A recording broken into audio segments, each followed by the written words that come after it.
അല്ല, മുഖ്യമന്ത്രി ഇത് പറയാൻ കാരണം മുഖ്യമന്ത്രി മാർക്സിസ്റ്റ് പാർട്ടികൾ ദരിദ്രരില്ല എന്ന് പ്രഖ്യാപിച്ചിട്ട് അത് ജനങ്ങൾ അംഗീകരിച്ചില്ല. കാരണം CPM അതിൽ ദരിദ്രരില്ല എന്നാണ് അദ്ദേഹം പ്രഖ്യാപിച്ചത്. അപ്പോൾ അതുകൊണ്ട് ഇനി മാർക്സിസ്റ്റ് പാർട്ടിയിൽ ദരിദ്രരുണ്ടെങ്കിൽ അവർ വോട്ട് ചെയ്യുന്ന BJPക്കാണ്. അതാണ് തിരുവനന്തപുരത്തും ആറ്റിങ്കലും അതുപോലെ തന്നെ ആലപ്പുഴയും തൃശ്ശൂരും എല്ലാം കണ്ടത്. അപ്പോൾ അതുകൊണ്ട് ആ മാർക്സിസ്റ്റ് പാർട്ടിയുടെ ദരിദ്രരെ പേടിച്ചിട്ട് നിൽക്കുന്നവരാണ്. അവർ വോട്ട് ചെയ്യുന്നത് BJPക്കാണ്. അതുകൊണ്ട് CPM അതിൽ ദരിദ്രരില്ല എന്നാണ് അദ്ദേഹം പ്രഖ്യാപിച്ചത്. ഇനി എനിക്ക് തോന്നുന്നത് ജനുവരി മാസം 1-ാം തീയതി അദ്ദേഹം വേറൊരു പ്രഖ്യാപനം നടത്തും. സമ്പൂർണ്ണ സമ്പന്ന പാർട്ടിയായിട്ട് CPMനെ പ്രഖ്യാപിക്കും. ഇങ്ങനെയുള്ള പരിപാടികളൊന്നും വിജയിക്കാത്തതുകൊണ്ട് അദ്ദേഹം ഇപ്പോൾ ഇത് പിടിച്ചിരിക്കുക. ഇത് ഒരു ഗ്രൂപ്പ് സോങ് ആണെന്നാണ് ഞാൻ മനസ്സിലാക്കുന്നത്. ഗണഗീതം എന്ന് പറഞ്ഞാൽ ഗ്രൂപ്പ് സോങ് ആണെന്നാണ് ഞാൻ മനസ്സിലാക്കുന്നത്. ഒരു ഗണഗീതവും എനിക്കറിയില്ല, എനിക്കത് പാടാനും അറിയില്ല. പക്ഷേ കോൺഗ്രസിൻ്റെ നേതാവ്, കർണാടകയിലെ ഉപമുഖ്യമന്ത്രി, അദ്ദേഹം നിയമസഭയിൽ തന്നെ ഗണഗീതം പാടി എന്ന് ഞാൻ മനസ്സിലാക്കുന്നു. നിങ്ങളൊക്കെ റിപ്പോർട്ട് ചെയ്തതാണ്. അതുപോലെ മാർക്സിസ്റ്റ് പാർട്ടിയുടെ പല നേതാക്കന്മാർക്കും ഇത് കാണാതെ പാടാൻ അറിയാം എന്നാണ് ഞാൻ മനസ്സിലാക്കുന്നത്. അത് മാർക്സിസ്റ്റ് പാർട്ടിയും കണ്ടെത്തേണ്ടതാണ്. ഞാനിത് നിങ്ങളിപ്പോൾ ചോദിച്ച അവസരത്തിൽ ഞാനതൊന്ന് എടുത്തു. ആ ഗണഗീതത്തിൻ്റെ ഇത് പാടാനൊന്നും എനിക്കറിയത്തില്ല. ഇതിൻ്റെ അകത്ത് ആദ്യം പറയുന്നത് ഇവിടെ നദികളുണ്ട്, പുണ്യ നദികളുണ്ട്. പുണ്യം എന്നുള്ളത് ഇപ്പോൾ അവർക്ക് ഇഷ്ടപ്പെടാത്തതുകൊണ്ട് നദികൾ എന്ന് പറയുക. അത് ജലസേചനം നടത്തുന്നുണ്ട്. അതുകൊണ്ട് ഇവിടെ വൃക്ഷലതാദികളുണ്ട്, പൂങ്കാവനമുണ്ട്. ആ പൂങ്കാവനത്തിൽ നിന്ന് ഇലയും ഇതളും ഇലയും പൂവും ഒക്കെ അറുത്തെടുത്തിട്ട് അത് അമ്മയ്ക്ക് സമർപ്പിക്കുകയാണ്. അമ്മയ്ക്ക് സമർപ്പിക്കുന്നത്, അമ്മ എന്നുള്ള സങ്കല്പം അറിയാമല്ലോ, മാർക്സിസ്റ്റ് പാർട്ടിക്കും കമ്മ്യൂണിസ്റ്റ് പാർട്ടിക്കും കോൺഗ്രസ്സുകാർക്കും എല്ലാം അറിയാവുന്ന കാര്യമായിരിക്കും. അപ്പോൾ അത് എന്തിനാണ്? അമ്മയ്ക്കുള്ള സേവന വാസന വിതറുകയാണ്. ഇതുകൊണ്ട് അതിൻ്റെ അകത്ത് എവിടെയാണ് വർഗീയത എന്നെനിക്കറിയത്തില്ല. അതെങ്ങനെയാണ് എന്നിട്ടെങ്ങനെയാണ് പറയുന്നത്? അമ്മയ്ക്ക് അർപ്പിച്ചിടാനായി പല നിറമെങ്കിലും ഒറ്റ മനസ്സായി ഇവിടെ മുകുളങ്ങളായി. പല നിറങ്ങളാണ് ഇന്ത്യയുടെ സ്വഭാവമാണ് പറയുന്നത്. മക്കൾക്ക് പല നിറങ്ങളാണ്, പല രീതിയാണ്. എങ്കിലും അമ്മയ്ക്ക് സമർപ്പിക്കുന്നു. അത് ഭാരതമാതാവെന്നുള്ള സങ്കല്പമാണ്. ഭാരതമാതാവെന്ന് മിണ്ടാൻ പാടില്ല, അത് നിരോധിക്കണം എന്ന് പറയുന്ന ഒരു സ്റ്റേറ്റാണ്. പിന്നെ പറയുന്നത് ഭഗത് സിംഗും ഝാൻസിയും. ഭഗത് സിംഗിനെ പറ്റി ആർക്കെങ്കിലും പ്രശ്നമുണ്ടോ? ഇവരെല്ലാം ഭഗത് സിംഗ് എന്ന് പറയുന്നതാണ്. പിന്നെയുള്ള ഝാൻസി റാണിയാണ്. ഝാൻസി റാണി എനിക്കറിയുന്നില്ല, ഇതുവരെ ആരും എതിർത്ത് കേട്ടിട്ടില്ല.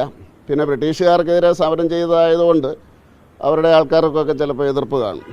പിന്നെ എന്താ, ശ്രീനാരായണ ഗുരുവാണ്. ശ്രീനാരായൺ ഗുരുവിനെ ഇപ്പോൾ ഇവർക്കെല്ലാം എതിരാണെന്ന് ഞാൻ മനസ്സിലാക്കുന്നു. അപ്പോൾ അതുകൊണ്ടായിരിക്കണം.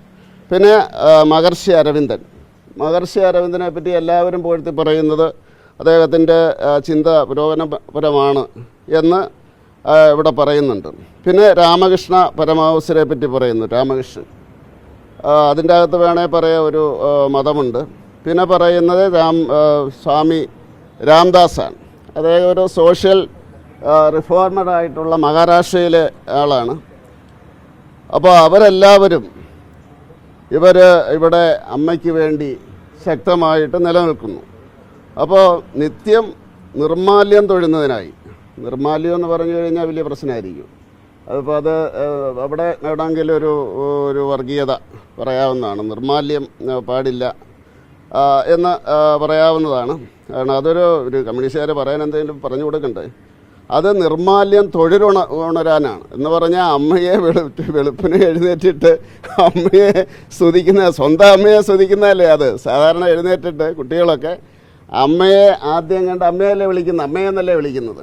അപ്പോൾ അതാണ് പറഞ്ഞത്. ഇനി അത് നിർമ്മാല്യം എന്ന് പറഞ്ഞാൽ അമ്പലത്തിൽ മാത്രമുള്ളതാണ്. അപ്പോൾ അതുകൊണ്ട് പ്രശ്നമാണ് എന്ന് ഇവിടെ. അതുപോലെ ഇത് തളിരിടും, ഒട്ടും കൊഴിഞ്ഞ് വീഴില്ല. ആ സ്നേഹം, അമ്മയോടുള്ള സ്നേഹം, അത് തിളച്ചിട്ടത് ഒരിക്കലും കൊഴിഞ്ഞു വീഴില്ല എന്നാണ് പറയുന്നത്.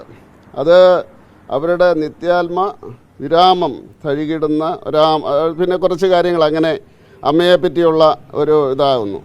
ഇവിടെ ഭാരതമുണരുന്നു, ഇവിടെ ഭാരതമുണരുന്നു. ഒരു കാരണവശാലും ഉണരാൻ പാടില്ല. അത് ഭയങ്കര പ്രശ്നമാണ്.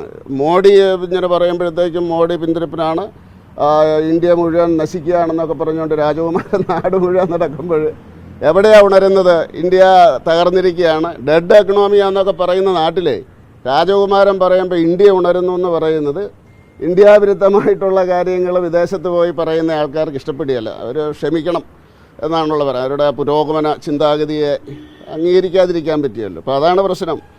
ഭാരതം എവിടെ ഉണരുന്നു?